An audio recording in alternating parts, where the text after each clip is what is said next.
Im, boleh saya masuk ya? Boleh, silakan. Oke. Nah, sekarang nih saya bersama Aim, head barista di Presisi Kopi. Nah, yang seperti Aim janjiin tadi, Ya. kita mau bikin pandan latte. Pandan latte. Pandan Oke. latte pasti bahannya ada pandan. Betul. Kenapa pandan dicampur kopi, Im? Sebenarnya inspirasinya tuh dari waktu kita belanja alat di Jakarta kemarin. Oke. Nah. Sebelum nama ditemukan. Sebelum nama ditemukan. Oke. Nah, kita sempat nongkrong di salah satu kedai kopi di Jakarta. Habis itu ada pandan latte juga nih di sana. Oke. Nah, kebetulan Pandan, kita coba. Terus entah kenapa tiba-tiba di pikiranku ini harusnya bisa lebih maksimal nih rasanya. Si pandan latte yang ada di sono. Oke. Harusnya lebih maksimal nih, harusnya bisa lebih lagi dari ini. Oke, waktu itu idenya untuk lebih memaksimalkan pandan latte-nya kayak gimana, Im? Idenya harusnya sih ada flavor lain yang sebenarnya itu menjadi pelengkap dan memang bisa buat lidah kita experience-nya untuk merasakan layer per layernya. Oke. Nah, kayak gitu. Nih sudah kebayang sensasinya. Makanya harusnya lebih lah waktu itu kan. Karena waktu itu memang benar-benar rasa pandan, rasa susu sama kopi doang nih. Oke. Nah, harusnya bisa lebih maksimal lagi dengan cara dicampur flavor yang lain misalnya gitu. Nah, Oke. Bisa sambil ditunjukin ke penikmat kopi caranya bikin pandan latte. pertama kita bikin espressonya dulu nih. Espressonya dulu. Oke, boleh jelasin ini bin apa nih?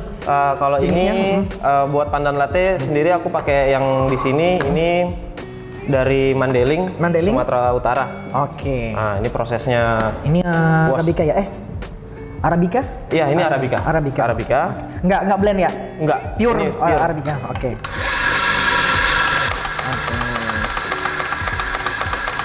Ini size-nya untuk grindingnya?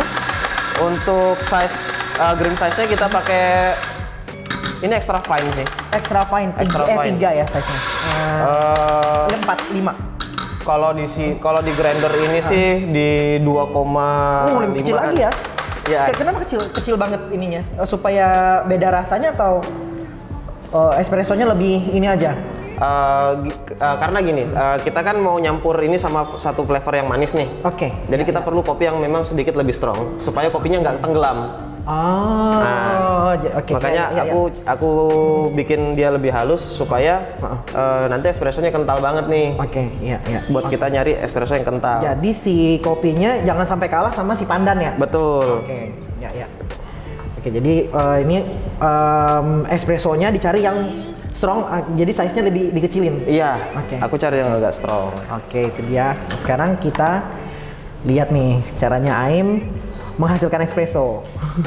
Iya. Ini nanti kremanya banyak atau Kremanya hilang?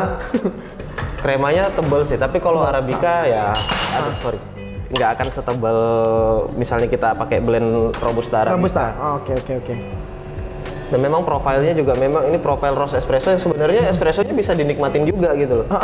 Bukan cuma espresso yang buat dicampur sama pemanis. Oke, iya.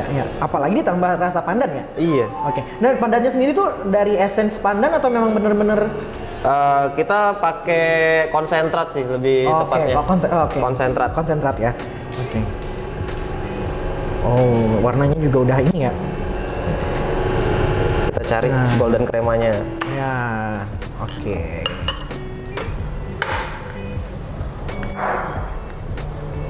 Nah, itu Ini kremanya lumayan tebel sih. Oke, mulai tebal ya. Dan warna kopinya juga ini ya. Warna kopinya dia coklat keemasan. Coklat. Ini cuma satu shot aja, nggak yang dua shotnya atau itu memang kebagi dua? Ini memang aku bagi dua. Kita pakai single shot. Single shot ya. Oke. Soalnya memang pas hasil riset terbaiknya kemarin di single shot. Di single shot ya. Iya. Oke. Pernah nggak pakai beans yang lain untuk menu ini? Sampai saat ini sih belum. Belum. Hanya ini ya. Hanya ini yang pas. Atau sebelumnya eksperimen? Sempat beberapa kali pakai blend yang Arabica juga. Cuman pas ngerasain kopinya ya karena udah beda juga kan bahan bakunya jadi kayak beda juga ya. Jadi beda juga. Bukan yang ini deh yang dianggapin gitu ya. Tapi jenis bean yang ini yang memang pas buat menu pandan latte ini. Betul. Oke. Kemudian Mana timbanganku? Tapi ini salah satu best selling juga kan ya? Salah satu bestseller sampai saat ini. Udah setahun, dia jalan setahun ini. Oke. Sih.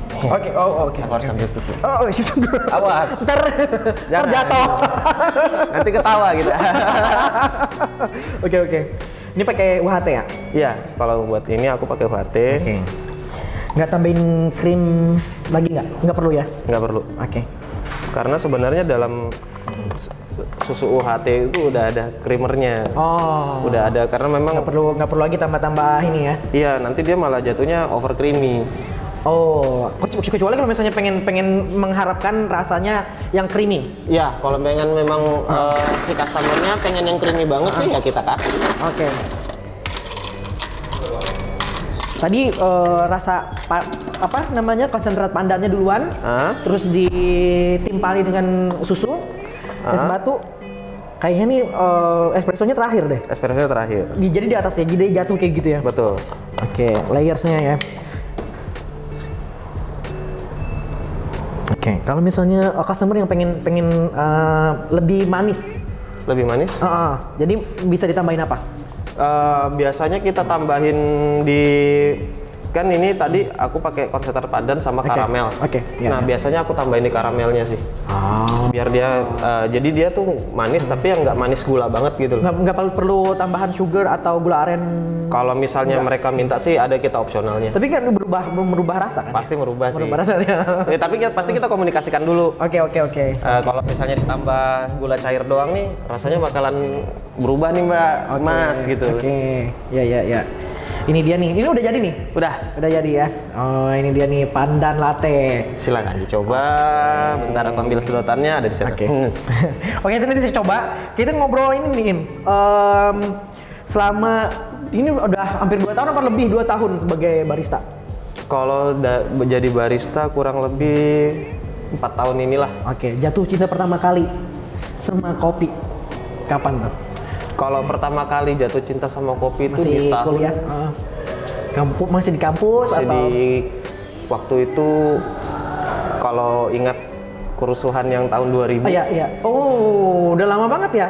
Nah, tahun 2001 itu aku diungsikan ke Toraja. Oke. Nah, di situ ketemu kopi ya? Diungsikan ke Toraja, kebetulan ibuku orang Toraja. Oke. Dan kebetulan kakek juga sempat jadi petani coklat dan kopi. Wah, emang udah lingkungan ya Im ya? Jadi pertama kali cinta sama kopi ya pada saat selalu bantu-bantu kakek di kebun kayak gitu, terus minum apa yang mereka minum karena nggak ada minuman lain. Dan kopi klasik tentunya. Kopi klasik. Pertamanya kopi klasik. Kopi klasik. Toraja. Betul. Kopi Toraja. Iya. Gimana tuh Im ininya? Flavornya rasanya? Kalau kopi Toraja dia kalau yang ditanam sama si kakek dia lebih ke arah klasik kopi ya. Klasik kopi dalam artian dia arahnya ke chocolatey, nutty, brown sugar, flavornya yang kayak gitu-gitu tuh. Oke. Nah, datarannya sendiri untuk perkebunannya? Perkebunannya itu suhu dingin kah atau tropis seperti yang ada di Kalimantan ini? Suhunya sih dia dingin. Di ketinggian sekitar 1100 sampai 1200. Ya, 1100 sampai 1200 meter lah dari permukaan laut. Nah, itu sudah lumayan dingin. Mungkin suhu normal di sana tuh sekitar 18 derajat. Kalau siang hari. Nah, kebetulan juga yang bikin kopinya kakek itu agak lumayan disenangin orang karena memang kebunnya hampir terisolir dari aktivitas manusia. Jadi nggak ada yang namanya asap kendaraan. Polusi nggak ada. Iya. Pokoknya memang pure ya. Memang pure alam di situ. Itu memang kopi pilihan murni. Dan juga bedanya sama kopi yang tumbuh di Jawa? Kalau di Jawa sebenarnya proses di Jawa lebih maju sih ya. Kalau dibandingkan sama kampungnya kakek. Nah, di Jawa itu sekarang justru malah jadi trendsetter.